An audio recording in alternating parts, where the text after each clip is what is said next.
నమస్తే, welcome to Magadha news. నేను SS Lakshmi. నేను ప్రస్తుతానికి కోవా బన్ గురించి మాట్లాడాలనుకుంటున్నా. దాదాపుగా వారం రోజుల నుంచి ఈ కోవా బన్ సోషల్ మీడియాలో ఇదే ప్రధాన వార్తగా మారింది. అది కాస్త రాజకీయ నాయకుల మెడలకి చుట్టుకుంది. అది కాస్త అనేక రకాల సాంప్రదాయాలన్నింటినీ కూడా పక్కన పెట్టి సానుభూతి పరుల్ని ఎక్కువ మందిని తయారు చేసింది. ఒక మతం మీద ఇంకొక మతం దాడికి పూనుకునేలాగా తయారు చేసింది. ఇవన్నిటికీ కారణం ఏంటయ్యా అంటే కోవా బన్ 10 రూపాయలు. 10 రూపాయలకి అసలు కోవా బన్ ఎలా వస్తుంది అన్న ఒక పెద్ద ప్రశ్న. ఇందుకే అది 10 రూపాయలకు వస్తుందో లేదో తెలియదు, కానీ దాని ద్వారా కోవా బన్ తయారు చేసిన వలీకి మాత్రం వస్తున్న మద్దతు మాత్రం లక్షల్లో ఉంది. నిజంగా గ్రేట్. అంటే ఆయన ఇన్సిడెంట్ అందరికీ తెలుసు, నేను కొత్తగా చెప్పాల్సిన అవసరం లేదు. సమ్మక్క సారలమ్మ జాతర జరిగే సందర్భంలో అతను కోవా బన్ 10 రూపాయలకి అమ్ముతున్నాడు. 10 రూపాయలకి అమ్ముతున్న దాంట్లో అసలు 10 రూపాయలకి ఎలా వస్తుంది అని అడగడం, నిలదీయడం. అతను ముస్లిం అని పేరు చెప్పడం వల్ల అవును నువ్వు మంచిదే చేస్తున్నావా, ఇది వాసన వస్తుంది అని అడిగితే వాసన ఏం రావట్లేదు, నేను కూడా తిని చూపిస్తాను అని చూపించడం జరిగిన సీన్ అది కాస్త రకరకాలుగా మారింది. ఎలా మారింది అంటే ఫుడ్ జిహాదీ జరుగుంటుంది. ఎందుకంటే అతని పేరు వలీ, ముస్లిం పేరు ఉంది కాబట్టి ఫుడ్ జిహాద్ జరుగుంటుంది. ఎందుకంటే మనం చూస్తున్నాం, లవ్ జిహాద్ చూస్తున్నాం, ఫుడ్ జిహాద్ అందరికీ తెలుసు. కాబట్టి ఆ డౌట్, ఆ కోణంలో ఒక ఛానల్ ఆ విషయాన్ని వెలుగులోకి తీసుకురావడం జరిగింది. రైట్. ఆ ఛానల్ ఎవరో కాదు, ప్రియా చౌదరి గారు నిర్వహించే తేజస్వి మీడియా న్యూస్ ఛానల్. ఆవిడేమి మామూలు వ్యక్తి కూడా ఏం కాదు. ఒక మహిళల పక్షాన నిలబడుతూ పోలీస్ స్టేషన్ల వరకు ఎవరికి ఏ కష్టం వచ్చినా నిలబడుతూ వెళుతున్న వ్యక్తి. అంతేకాదు ఆవిడ గతంలో ఒక సీనియర్ క్రైమ్ రిపోర్టర్గా ఇదే తెలుగు మీడియాలో పెద్ద ఛానల్స్లోనే పనిచేసిన అనుభవం ఉన్న వ్యక్తి. అలాంటి ఆవిడ ఈరోజు హిందుత్వ ఎజెండా మీద, హిందువులను కాపాడుకోవాలి అన్న ఎజెండా మీద, లేదంటే హిందువుల మీద జరుగుతున్న సైలెంట్గా జరుగుతున్న దాడి మీద ఆవిడ ప్రశ్నిస్తున్నారు, ఓపెన్గా గట్టిగానే మాట్లాడుతున్నారు. సో ఆవిడ అక్కడ లేరు. ఛానల్కి సంబంధించిన ప్రతినిధులు, రిపోర్టర్లు వెళ్ళినప్పుడు సమ్మక్క సారలమ్మ జాతర దగ్గర 10 రూపాయలకే కోవా బన్ ఇస్తున్నారు అంటే అందరూ అక్కడే ఎక్కువగా 10 రూపాయలే కాబట్టి కొనేవాళ్ళు ఎక్కువ ఉంటారు. కాబట్టి ఎక్కువ మంది రావడం వల్ల ఒక డౌట్ వచ్చి అడిగారు, ఏంటి ఎక్కడి నుంచి తీసుకొచ్చి అమ్ముతున్నావు, ఎంతకు అమ్ముతున్నావు, ఎలా అమ్ముతున్నావు అని అడిగారు. అంటే ఈ డౌట్ రాకూడదు. అక్కడే ఉన్న పోలీసులు లేదంటే ఇలాంటి కార్యక్రమాలు ఏది జరుగుతున్నప్పుడు మైకుల్లో చెప్తూ ఉంటారు, పోలీసులు గవర్నమెంట్ చెప్తుంటుంది. ఎవరైనా అనుమానితులుగా కనబడినా, మీకు ఏదైనా అనుమానం వస్తున్నా వెంటనే ఇక్కడ మా నెంబర్ ఉంది, పోలీస్ కంట్రోల్ నెంబర్ ఉంది, లేదంటే ఇక్కడికి వచ్చి సమాచారం ఇవ్వండి అంటుంటారు. అనుమానిత వ్యక్తులు కనిపించినప్పుడు అన్నారు. సో ఆ మీడియా వాళ్ళకి ఒక అనుమానిత వ్యక్తిగానే అతను కనబడ్డాడు. ఎందుకంటే 10 రూపాయలకి ఎలా ఇస్తున్నావు అని అతన్ని 1కి 4 సార్లు ప్రశ్నించినప్పుడు అతనికి చెమటలు కారుతున్నాయి. అది భయంతో కారుతున్నాయా, చుట్టూ అందరూ చేరడం వల్ల కారుతున్నాయా, ఒక ప్రశ్న మీద ఒక ప్రశ్న వేయడం వల్ల కారుతున్నాయా, లేదు అంటే ఇది కల్తీదని తెలిసిపోయింది, పోలీసులు కూడా ఎంటర్ అయితే ఏమవుతుందో అని అతను భయపడిపోయాడా? మామూలు ఒక వ్యాపారి ఎలా ఉంటాడో అలాగే అక్కడ అతను వ్యాపారం చేసుకుంటూ ఉన్న వ్యక్తికి ఒక భయం మొదలయ్యింది. ఖచ్చితంగా అందరూ చుట్టుముట్టినప్పుడు అలాగే ఉంటుంది. అది ఎవరిని ప్రశ్నించినా అలాగే భయపడతారు. వాళ్ళు తప్పు చేసినా చేయకపోయినా కూడా భయపడతారు. అలానే అతను భయపడ్డాడు. ఆ భయమే, ఆ అమాయకత్వమే అలా నేనే తిని చూపిస్తాను బన్ను ఎలా ఉందో అని అందరి ముందే తను చెమటలు దుడుచుకుంటూ ఆ బన్ను తిన్న విధానం ఏదైతే ఉందో ఆ ఒక్కటే సెంటిమెంట్ రగిల్చింది. అంటే ఒక పేద ముస్లిం వ్యాపారం చేసుకోవద్దా, ఒక పేద ముస్లిం 10 రూపాయలకే బన్ను అమ్మొద్దా అన్న కొన్ని ప్రశ్నలను సమాజంలోకి వదిలారన్నమాట. సమాజంలోకి వదిలిన ఈ ప్రశ్నలకి సమాధానం చెప్పాల్సిన అవసరం ఉంది. నిజంగానే పేద ముస్లింలు అందరూ వ్యాపారం చేసుకోవాలి. పండ్ల వ్యాపారం, ప్రతి వ్యాపారాల్లో ఈరోజు ముస్లింలు లేకుండా, అది రోడ్ సైడ్ వ్యాపారాలు కావచ్చు, లేదంటే ఇంటీరియర్ వర్క్స్, లైటింగ్ వర్క్స్, పెద్ద పెద్ద ఏదైనా సరే, చిన్న దగ్గర నుంచి పెద్ద వరకు, గుండు సూద్ దగ్గర నుంచి పెద్ద వ్యాపారాలు వరకు అన్నింట్లో కూడా ముస్లింలు ఉన్నారు. అందులో పేద ముస్లిం, పేద హిందూ ఇలా డివిజన్ చేయలేవు. పేద వ్యాపారి పెద్ద వ్యాపారిగా డివిజన్ చేయొచ్చు. ఒకటి అది. రెండవది, అతన్ని ఆధార్ కార్డు అడిగారు.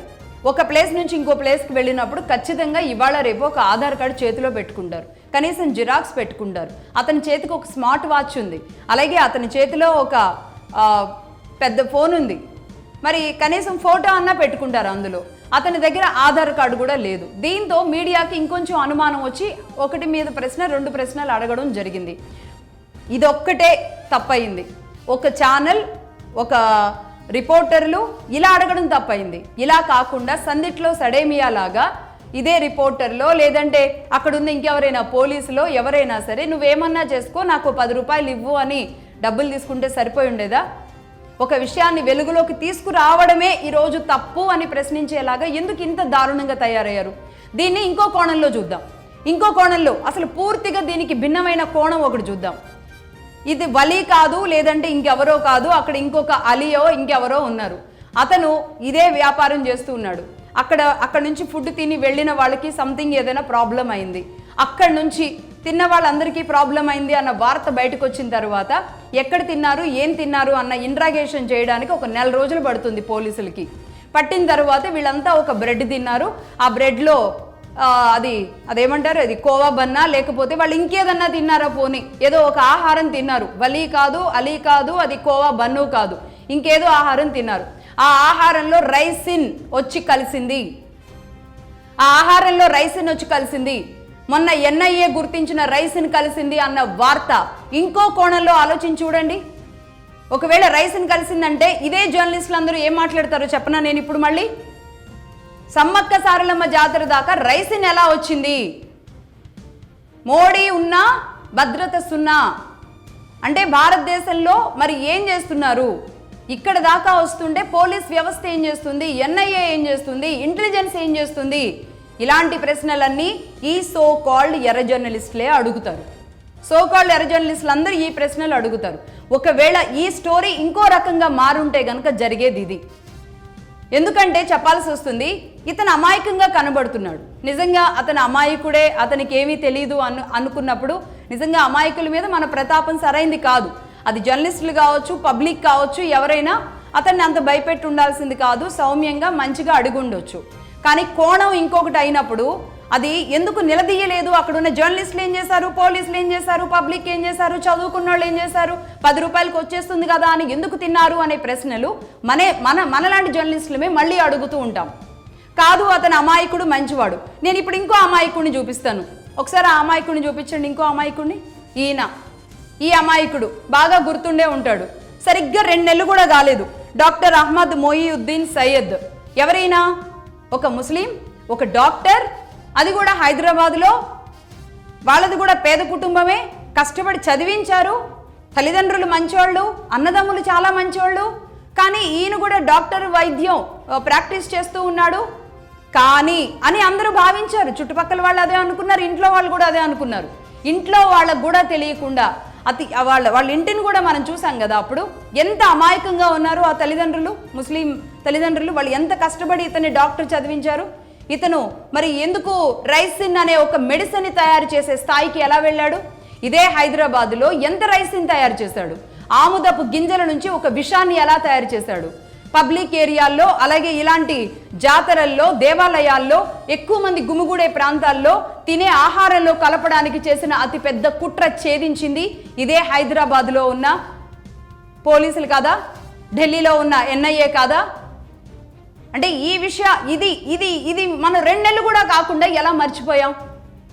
ఎందుకు ఒక మతాన్ని తీసుకొచ్చి మాట్లాడుతున్నారు? అతను వలీ కాదు, అది కోవా బన్ కాదు, అది 10 రూపాయలు కాదు. పూర్తిగా దానిని పక్కన పెట్టి ఆలోచించండి ఒకసారి. ఇంతకు మించి ఇంకొకటి ఏదైనా జరుగుంటే ఏం చేసి ఉండేవాళ్ళు? అంటే అడగొద్దు, ఎవరు మాట్లాడొద్దు. ఒక ఛానల్కి సంబంధించిన రిపోర్టర్లే మైకులు పెట్టి, కెమెరాలు పెట్టి ఓపెన్గానే వాళ్ళు ఏం అడుగుతున్నారో కనబడుతుంది, ఇతనేం చెబుతున్నాడో కూడా కనబడుతుంది. అంతేగాని వీళ్ళ కోణాన్ని మాత్రమే ఎస్టాబ్లిష్ చేయలేదు. అది రియల్ ఫ్యాక్ట్ అక్కడున్నదే చూపించారు. చూపించినప్పుడు అతను కంగారు పడ్డాడు, తడబడ్డాడు. అందరూ వచ్చే వరకు 10 రూపాయలకి ఎలా వస్తుంది అనేది అతను తిని చూపించాడు. అతను పేదవాడు, అతను అమాయకంగా ఉన్నాడు అనుకుంటే ఇతనికి అండగా వచ్చిన వాళ్ళు ఒకసారి చూపించండి. వలీకి అండగా వచ్చిన వాళ్ళు ఎవరు? ఎస్డిపిఐ పార్టీ అండగా వచ్చింది వలీకి. వచ్చి వాళ్ళు ఏం చెబుతున్నారు? దమ్ముంటే రండి ఇక్కడికి, మా అడ్రస్ చెప్తాం రండి, శ్రీశైలంలో ఉన్నాం మేము, ఇక్కడ దాకా రండి, వెలుగొండ దగ్గర ఉన్నాం మేము, శ్రీశైలం దగ్గర ఉన్నాం, ఎస్డిపిఐ చెప్తుంది. ఏంటి ఎస్డిపిఐ పార్టీ గురించి చాలామంది తెలీదు. అదొక పార్టీ ఉంది. వీళ్ళు ఏంటి అంటే సిఏఏ, సిటిజన్షిప్ అమెండ్మెంట్ యాక్ట్ ఏదైతే ఉందో దీన్ని వ్యతిరేకిస్తూ ఉంటారు. సిటిజన్షిప్ అమెండ్మెంట్ యాక్ట్ని బీజేపీ తీసుకొస్తుంది బలంగా.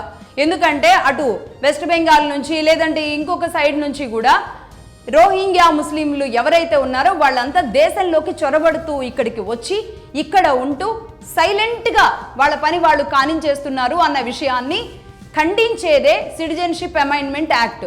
దీనివల్ల ఇక్కడ పాతుకుపోయిన ముస్లిమ్స్కి ఎలాంటి ఇది రాదు. కొత్తగా వచ్చే వాళ్ళు ఎవరు, అసలు వెళ్ళిపోతున్న వాళ్ళు ఎవరు, దేశం వదిలిపెట్టి దేశం లోపలికి వస్తున్న వాళ్ళు ఎవరు, ఈ విషయాలు తెలుసుకోవడానికి తీసుకొచ్చిన సిఏఏని వ్యతిరేకిస్తున్న ప్రధానమైన పార్టీ ఎస్డిపిఐ దీన్ని వ్యతిరేకిస్తుంది. మైనారిటీ హక్కుల కోసం పోరాడుతూ ఉంటుంది. మైనారిటీలు అంటే అందరు మైనారిటీలు కాదు, ముస్లింల హక్కుల కోసం పోరాటం చేయడంలో తప్పేం లేదు.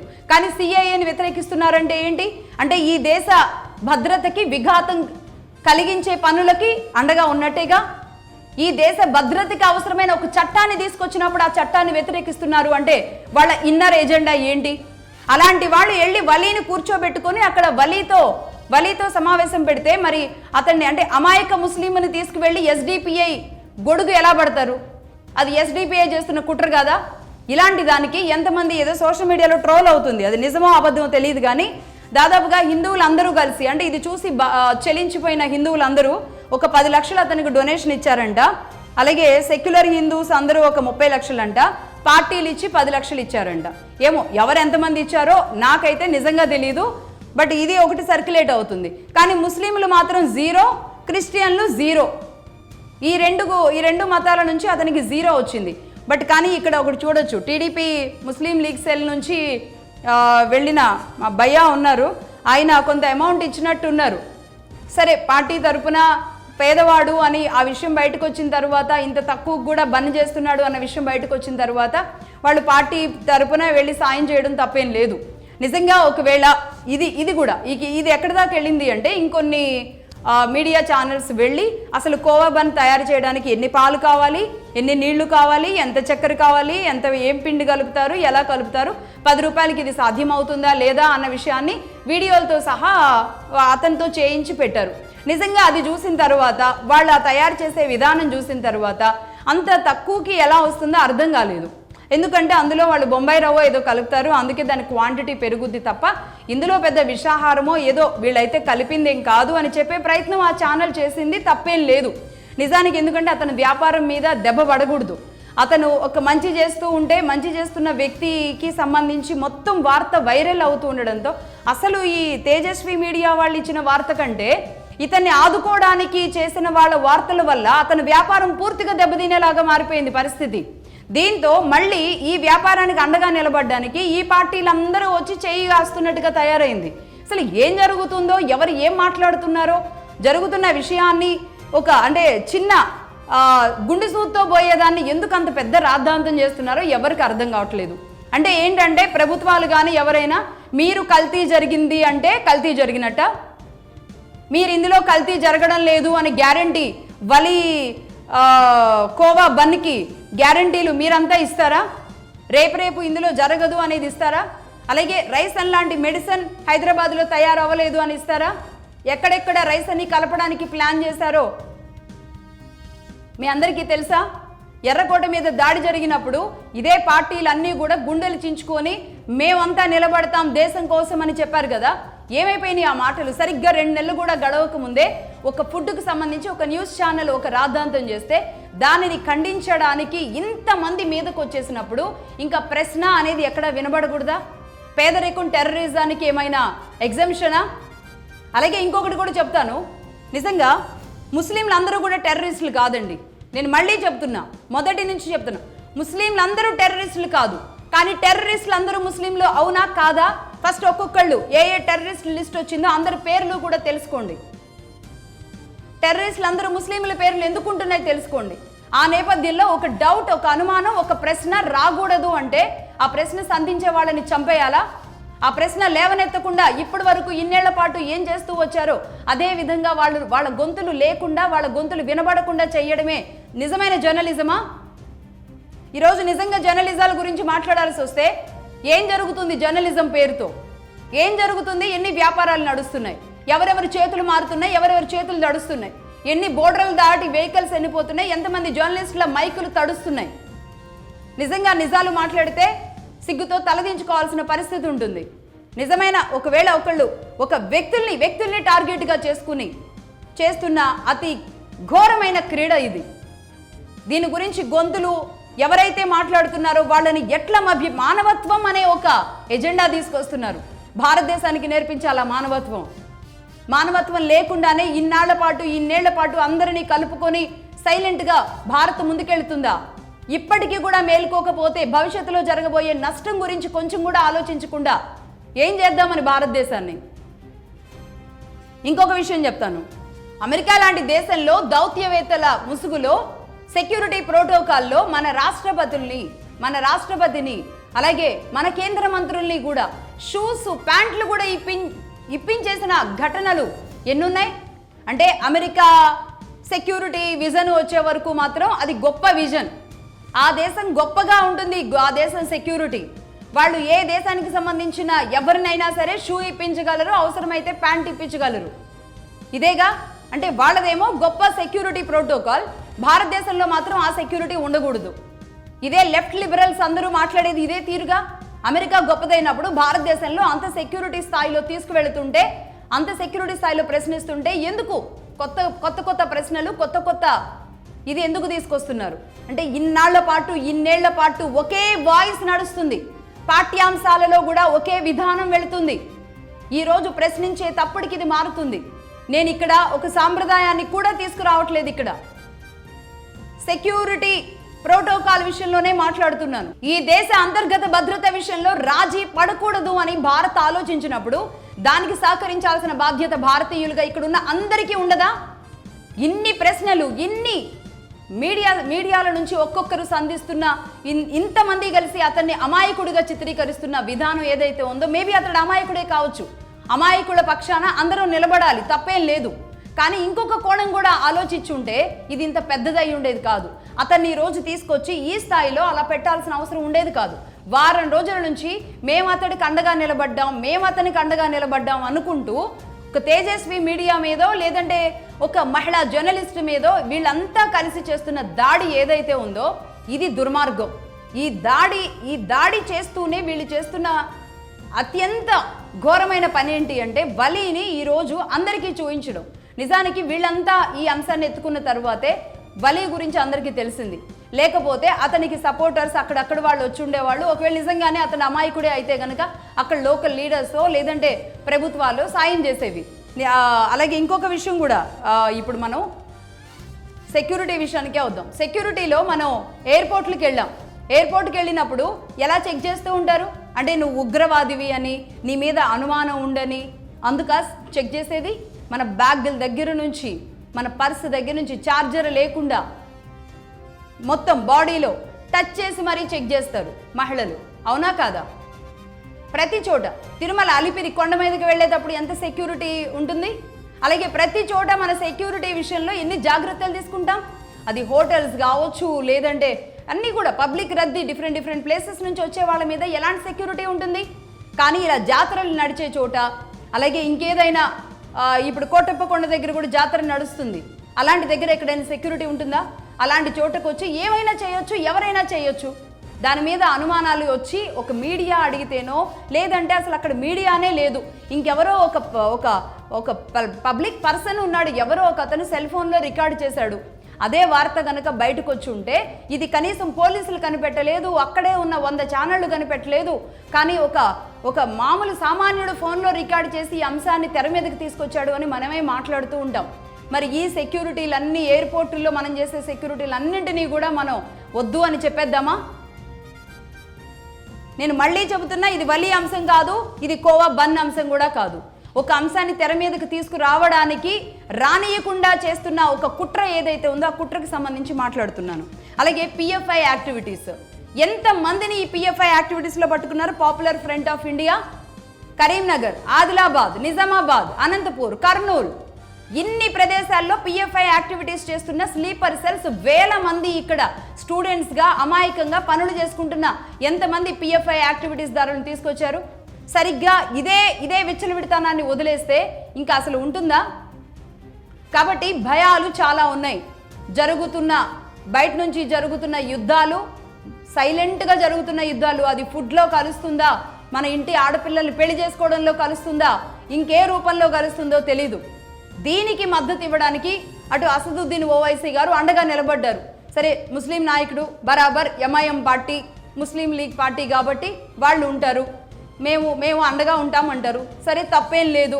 వాళ్ళు వారి మతానికి సంబంధించిన నాయకుడు కాబట్టి వారికి కష్టం వచ్చింది అనుకున్నారు కాబట్టి దాని విషయంలో మాట్లాడారు. కానీ అట్ ద సేమ్ టైం ఆయన నిజంగానే ఇదే ముస్లింల్లో ఇంకెవరైనా చెడ్డవాళ్ళు ఉన్నా మేము ఉపేక్షించమని చెప్పారా ఆయన? ఇదే రైజన్ తయారు చేసిన డాక్టర్ గురించి ఏమైనా మాట్లాడారా అసదుద్దీన్ ఓవైసీ గారు? మాట్లాడరు. ఈ సానుభూతిని పెంచడానికి ఇలాంటప్పుడు బయటకు వస్తారు. సరే, అక్కడి వరకు బాగానే ఉంది. ఆ తరువాత ఆంధ్రప్రదేశ్ మంత్రి లోకేష్ గారు స్పందించారు దీని మీద. ఇది మతాల మధ్య యుద్ధంగా మారకూడదు, ఇది ప్రశాంతంగా ఉండాలి, కమ్యూనల్ బిహేవియర్ అనేది చాలా బాగుండాలి అంటూ ఆయన ఒక మెసేజ్ చేశారు లోకేష్ గారు. రైట్, బాగుంది. డియర్ బ్రదర్ వలి అని కూడా ఆయన పెట్టి ఒక సందేశం ఇచ్చారు. కర్నూలు వాసి, ఆంధ్రప్రదేశ్లో వాసి, అతను పేదవాడు, అతను వ్యాపారమే చేసుకుంటున్నాడు, తక్కువ రేటుకి అమ్మాడు, అతని మీద ఒక ముద్ర పడింది అనుకోకుండా. ఆ విషయాన్ని ఆయన నమ్ముంటే, లోకేష్ గారు నమ్మి ఉంటే ఈ ట్వీట్ నమ్మున్నారు కాబట్టే నిజానికి ఈ ట్వీట్ అయి ఉంటుంది. ఇది మొత్తం పూర్తిగా అతని మీద జరిగిన దాడి అని ఆయన నమ్మారు కాబట్టి ఇలాంటి ట్వీట్ ఇచ్చారు. అంతేకాదు, నేను వచ్చి మీ దగ్గర మీరు తయారు చేసే కోవా బన్నుని నేను తింటాను అని చెప్పేసి ఆయన ట్వీట్ చేశారు. సరే, కోవా బన్ తింటాను అనడంలో తప్పేం లేదు. ఇదే లోకేష్ గారిని ఇదే సమాజం ఎన్ని ప్రశ్నలు అడుగుతుందో ఒకసారి ఆలోచించుకోవాల్సిన అవసరం ఉంది. ఎందుకంటే నేను మళ్ళీ చెప్తున్నా, ఇదే కోవా బన్కి సంబంధించి వలి అమాయకుడని మీరు నమ్మారు కాబట్టి బాగానే ఉంది. ఇదే అనంతపూర్లో, ఇదే కర్నూల్లో ముస్లింలంతా కలిపి ఒక దళితుణ్ణి ఈ మధ్యకాలంలో నిట్ట నిలువున నరికి చంపేశారు. రీసెంట్గానే, కొద్ది రోజుల వ్యవధిలోనే. దీని గురించి ఎవరు ఎందుకు మాట్లాడలేదు? ఇదే ఆంధ్రప్రదేశ్ ప్రభుత్వం స్పందించాల్సిన అవసరం ఉంది. ఇదే మతం మీద జగన్మోహన్ రెడ్డి గారు మతాల్ని రెచ్చగొడుతూనో లేదంటే మతం చాటున ఆయన రాజకీయం చేస్తున్నారనే కదా మీరందరూ అన్ని కలగలిసిన కూటమిగా మీరు ముందుకు తీసుకువెళతారని మిమ్మల్ని అందరూ నమ్మి గెలిపించారు. అంటే ఇది ఒక మతం మీద జరిగిన దాడిగా మీరే ఒప్పుకుంటే, ఇంకా మరి ఈ మతం మీద జరిగిన ఇదే కర్నూలులో జరిగిన దాడిని కూడా యాక్సెప్ట్ చేయాలిగా. దాని గురించి కూడా స్పందించాల్సిన అవసరం ఉందిగా. ఒక దళితుడు పక్షాన మాట్లాడాల్సిన అవసరం ఉందిగా. ఇదే ముస్లింలు మరి ఎందుకు తెగ నరికారు? అలాగే రైజిన్ అనే మెడిసిన్, రైజిన్ తయారు చేసినది ఏదైతే ఉందో డాక్టర్ దొరికాడు. రైజిన్ ఎక్కడెక్కడికి వెళ్ళింది, ఎలా వెళ్ళింది, ఎవరికి తెలుసు? దీని మీద జాగ్రత్తలు కూడా వహించాల్సిన అవసరం ఉందని చెప్పాలిగా. అట్ ద సేమ్ టైం ఇంకో విషయం కూడా చెప్తున్నాను. సరే, లోకేష్ గారు వెళ్ళి ఆ కోవా తింటాను అన్నారు, మరి అది కూటమిలో ఉన్నారు. దీని మీద మరి కూటమి అందరి భావన కూడా ఇదేనా అన్న ప్రశ్నలు కూడా ఖచ్చితంగా తలెత్తుతాయి. ఇది ఒకటైతే, ఇంకొక విషయం, ఇదే కోవా బన్ 10 రూపాయలకి ఒక వలి అన్న వ్యక్తి తయారు చేస్తున్నాడు కాబట్టి ఈరోజు ఈ ప్రశ్నించే వాళ్ళందరూ ఎవరైతే ఉన్నారో, వలీకి సపోర్ట్గా మద్దతు పలుకుతున్న వాళ్ళందరూ ఎవరైతే ఉన్నారో, నేను వాళ్ళందరికీ కూడా సపోర్ట్ ఇస్తున్నా. వాళ్ళందరి పక్షాన నేను కూడా నిలబడతా. తేజస్వి మీడియా చేసింది తప్పే అని అందరం ఒప్పుకుందాం. కానీ మీరందరూ కలిసి ఈరోజు food stalls, hotels, dairy farms వీళ్ళందరూ నిర్వహించే కోవా తయారు చేస్తున్న ఎవరైతే ఉన్నారో వాళ్ళందరికీ సవాల్ విసురుద్దాం. 10 రూపాయలకి కోవా ఇస్తారా లేదా? 10 రూపాయలకి కోవా బన్నులు లాంటివి తయారు చేస్తారా లేదా? కావాలి అంటే దాని అంతటికీ కూడా వలి కోవా బన్ అని ఒక పేరు పెడదాం. వలి కోవా బన్ అనే పేరు పెట్టి 10 రూపాయలకి మాత్రమే, అంటే వలి లాంటి వ్యక్తి 10 రూపాయలకి ఇచ్చినప్పుడు పెద్ద పెద్ద వ్యాపార సంస్థలు ఎందుకు ఇవ్వకూడదు? అసలు 5 రూపాయలకే ఇవ్వాలి. ఇంకా వాళ్ళ వ్యాపారాలు బాగుంటాయి, వాళ్ళ దగ్గర ఎక్కువ మంది కొంటారు కాబట్టి 5 రూపాయలకే ఇవ్వాలి. ఈ డిమాండ్ని ప్రతి డైరీ సంస్థ, ప్రతి పాల వ్యాపారం చేస్తున్న సంస్థలన్నీ కూడా తీసుకురాగలవా ఈరోజు? ఈ విషయాలను కూడా ప్రజల్లోకి తీసుకెళ్లాల్సిన అవసరం ఉంది. ఇక నుంచి ఎక్కడైనా సరే మీకు ఏదైనా కోవా కనిపించింది అంటే అడగండి. ఈ ప్రశ్నించే వాళ్ళని అడుగుతున్నా, పబ్లిక్ని కాదు. ఈ ప్రశ్నించిన వాళ్ళందరూ ఎవరైతే ఉన్నారో వీళ్ళందరూ వలి 10 రూపాయలకి ఇచ్చినప్పుడు మీరు ఎందుకు ఇవ్వట్లేదని అడగండి. 10 రూపాయలకి పైన మహా అయితే 5 రూపాయలు, ఇంకా పెద్ద కంపెనీలు అయితే 20 రూపాయలకైనా ఇవ్వాలిగా కోవాని. మరి 20 రూపాయలకి కోవా వస్తుందా? కోవా బన్ వస్తుందా? ఇది కూడా ఒకటి తీసుకువెళ్ళారు మరి సమాజంలోకి. అంటే ఒక ప్రశ్నించే తత్వాన్ని, ప్రశ్నించే విధానాన్ని తప్పుపడుతూ, అది కూడా రైటిజంగానో లేదంటే హిందువుల పక్షానో, హిందువుల మనోభావాలు దెబ్బతీసే విధంగా ఉన్నదాన్ని ప్రశ్నిస్తే ఇలా వస్తుంది. అదే తిరుమల తిరుపతి దేవస్థానానికి సంబంధించి ఒక విషయం బయటకు వచ్చినప్పుడు ఇదే మనందరం కూడా దీన్ని బయటికి ఎక్కువగా తీసుకువెళ్ళొద్దు, మనోభావాలు దెబ్బతింటాయి, జరిగిన తప్పేదో జరిగిపోయింది అని సరిదిద్దుకున్న వాళ్ళు, సరిపెట్టుకున్న వాళ్ళు, అసలు మాంసం అంటే ఏంటో తెలియని వాళ్ళు, దాన్ని కనీసం చూడని వాళ్ళు కూడా అపచారం జరిగిందని నీళ్లు చల్లుకున్నారో, ఆ భగవంతుడికి క్షమాపణ చెప్పుకున్నారు. కానీ ఇక్కడ కేవలం ఇతడు బలి అవ్వడం వల్ల మాత్రమే ఇతనికి ఇంత సానుభూతి పెరుగుతుంటే ఏమైపోవాలి? 80% హిందువులు ఉన్న దేశంలో ఇంకా ఎన్నాళ్ళు అణిచివేసేలాంటి ధోరణి అందరూ చేస్తారు? రాజకీయ పార్టీలు కూడా దానికి అండగా ఎలా ముందుకు వెళతారు? ఇలాంటి ప్రశ్నలు చాలా ఉన్నాయి. ఇది అమాయకమైన, నిజంగా ఆ బలి అమాయకుడు, బలికి ఏ తప్పు తెలియదు, అతనికి ఎస్డిపిఐ వచ్చి అండగా నిలబడిందా, లేదంటే ఇంకేదన్నా పార్టీ వచ్చిందా, వ్యక్తులు వెళ్ళి అండగా నిలబడ్డారా, ఇంకొందరు ఎవరో వెళ్ళారు, మొత్తం తెలంగాణ సమాజంలో ఉన్న మానవతావాదులు అందరి తరపున నేను క్షమాపణ చెబుతున్నాను అని. ఖచ్చితంగా అతడు అమాయకుడే అయితే గనక అతడికే కాదు అందరికీ తెలపాలి. ఇదే కర్నూలులో ఒక దళితుడిని చంపేశారు కొంతమంది ముస్లింలు. వెళ్ళి ఆ దళితుడి పక్షాన వెళ్ళి నిలబడగలరా? ముస్లింలు అందరూ వెళ్ళి మా ముస్లింలు వచ్చి చంపేశారు, మేమందరం వాళ్ళ తరపున క్షమాపణ చెబుతున్నాము అని ఎవరైనా అనగలరా? ఆ ధైర్యం ఎవరైనా చేయగలరా? చెయ్యరెవరు. ఎప్పటికీ కూడా 80% హిందువులు ఉన్న భారతదేశంలో ఎప్పటికీ సర్దుకోవాల్సింది, సరిపుచ్చుకోవాల్సింది హిందువులే అనే భావజాలం తీసుకొచ్చిన రోజే సైలెంట్గా ఒక గదిలో పెట్టి ఒక పిల్లిని ఎన్ని రోజులు ఉంచిన తర్వాత అది పులిగా మారుతుంది. అదే పరిస్థితి భారతదేశంలో తీసుకొచ్చేలాగా తయారైంది. రైట్, దీనికి సంబంధించి వలీతో మాట్లాడదాం, అలాగే సమ్మక్క సారలమ్మ ఆలయ ప్రధాన అర్చకులతో మాట్లాడదాం, సంఘ్ లాంటి విహెచ్పి లాంటి నాయకులతో కూడా మాట్లాడదాం, అలాగే హక్కుల కోసం మాట్లాడుతున్న ముస్లిం పెద్దలతో కూడా మాట్లాడదాం. వీరందరితో కలిసి ఒక డిబేట్ రేపు 10 గంటలకి నిర్వహించే ప్రయత్నం చేద్దాం. చూస్తూనే ఉండండి Magadha news. This is Lakshmi signing off.